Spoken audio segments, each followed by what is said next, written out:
Vanity equals anxiety. How? How? I used to have that so damn bad, man. I caused so much stress for myself because of my obsessive compulsive uh, fixation with how do I look. The first book I wrote, I had a chapter, How Do I Look? And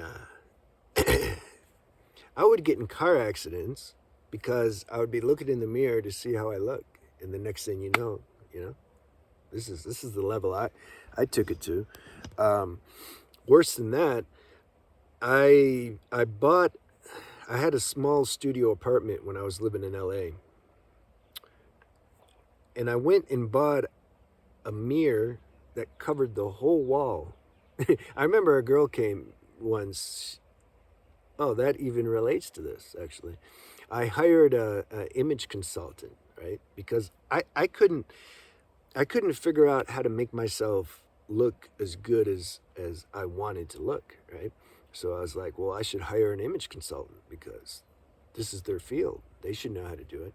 So I hired this woman, and she came over and she saw this mirror. She's like, I couldn't live here. It would be impossible. She couldn't stop looking at herself in this mirror.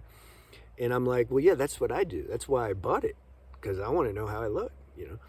And I used to, I used to. I'm just saying, I would spend all night sometimes walking back and forth in front of that mirror, trying to figure out like how's my muscle tone, how's my gait, how's my posture, you know, how's my profile, how's my smile, how's my eyes, do they look charming? I just couldn't stop doing it, man. How's my teeth? It was just insane. I can't tell you. I mean, talk about OCD, you know. Yeah. So I got rid of that mirror. Um, so that caused a lot of stress. Yeah, can you see how that would cause a lot of stress? So I don't think most people do it to the level that I used to do it, but I think that people do it to a level that causes stress. And the last video, I asked what is our highest goal. Well, if it's peace, then doing something like that uh, isn't conducive for reaching our highest goal. If it's peace, so where does that come from, though? Why do people, or why are we so obsessed with how we look, you know? And I gotta say, I'm not discriminating, but women have that worse, you know, from my experience, from what I've seen with women. Not saying all, but and because they're conditioned. It's like we're all conditioned to have this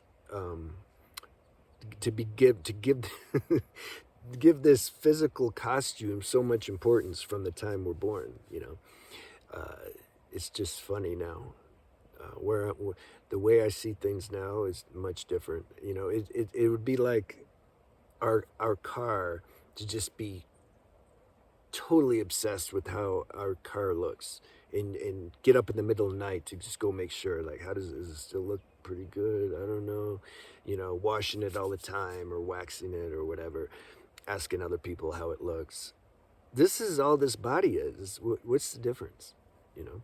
For one who knows who they are beyond the body, you know very, very surely, as much as I know the sun's out right now, that this is just a car. And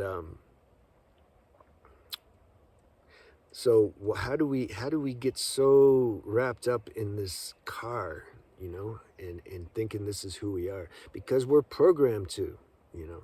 And you know, you talk to somebody like this in society, they're not gonna agree with you. They're gonna think you're weird, you know. And I'm like, well, no, dude, you're weird. But we get outnumbered because most people really believe this is what they are, this face and body. And sometimes I sit in the park and look at all these consciousness disguised in all these costumes, and it's just funny, especially if you're on any kind of medicine. You know, it's more funny. And I remember when I was doing some mushrooms in Thailand. It was like the second time.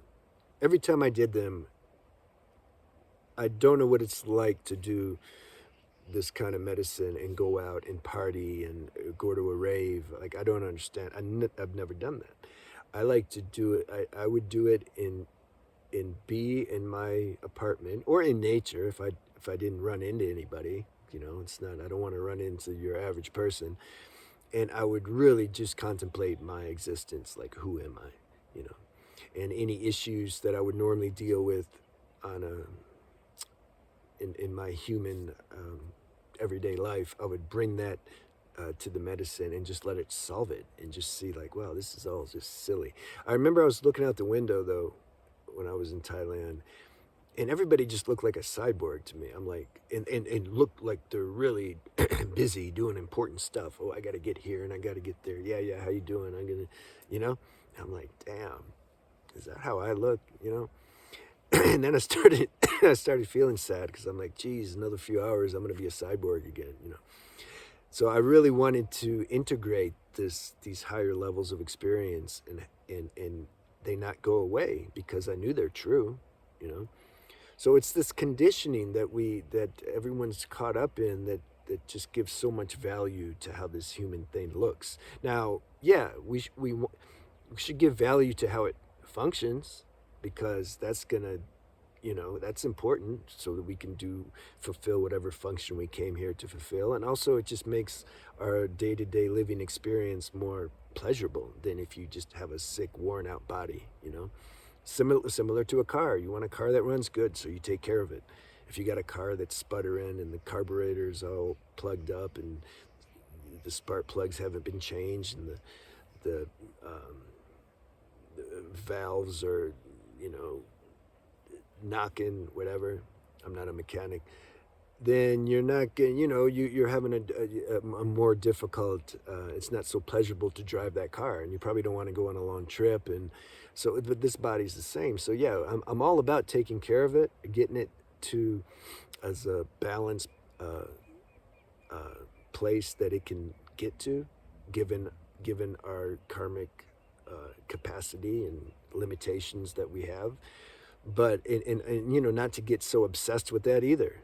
You know, there's plenty of people obsessed with, you know, like trying to keep this body perfect and not have any problems. And I'm like, it's just a matter of time. It's just a matter of time. This body's going to break down just like a car, you know, and at some point it's going to be gone totally. Contemplating that actually is a nice spiritual practice, a nice meditation to really just contemplate the fact that this body is going to be gone. So then that will give rise and motivation to discover, well, then what am I? Am I really this body? And then one can start to go deeper into consciousness, and then you don't take this life so serious. You're not so attached to it, you know. And part of that is you're not so attached to this body. So therefore you don't obsess about how it looks. And you're not looking for approval and validation from every time you talk to somebody to see if they acknowledge how you look. Or you know, not that I appreciate a compliment. Sure. If somebody, I can tell though, if it's genuine, you see, you see, everybody, most people know that everyone's insecure and that they're really obsessed with their body. So then they use that as a manipulative tool to get what they want, you know? I mean, guys, look, how do you think, you know, the so-called players, you know, they know what to say to a girl to make her feel good, to make her ego feel good. And the girl just eats it up. Not all, I'm just saying, some. Always understand that I'm not talking absolutely when I talk. I'm generalizing when I talk about these things. Because people can get sensitive. You know, so, oh, he says, you know, all the girls. No, I'm not saying anything. I'm just saying. So the guys like to do that to get the girl. Oh, I remember I had a girlfriend, and she was telling me about, she misses how guys would because she was with me and I didn't do this stuff, But so later she she was missing guys working her, guys giving her this attention, guys pursuing her, you know? I said, but why? Like, it's all bullshit. Like the guy don't, even if the guy thinks it's real, it's not. Fast forward, look at these relationships that have been around for a while, or marriages. Do you think the guy's still saying all that to the girl? Some, if they're really in love and all that, okay. But generally, they don't even want to look at each other anymore. They're just together because it's just a habit of being together, you know. So I told her, I was like, so can't you see through it? Like he's just working you, you know, he's just doing that. She says, yeah, I know, but you know, I like it. I said, okay, cool. At least she admitted it, you know. So yeah, if you have this excessive vanity issue, then it's worth looking at and do some self-examination about it. Like why is this so strong? Why is this so strong? There's some lack there. There's some insecurity that you're looking to get met and fulfilled outside yourself, which will never happen. So look at that and raise the frequency and vibration via these tools. It's all about that. It's all about raising the vibration to where these things don't even make sense anymore. You just can't do them. You're not trying not to do them. You just don't do them. You know, you're free in the realest sense of the word. Okay, good. I'm gonna have a good topic in the next video, and I'll see you then.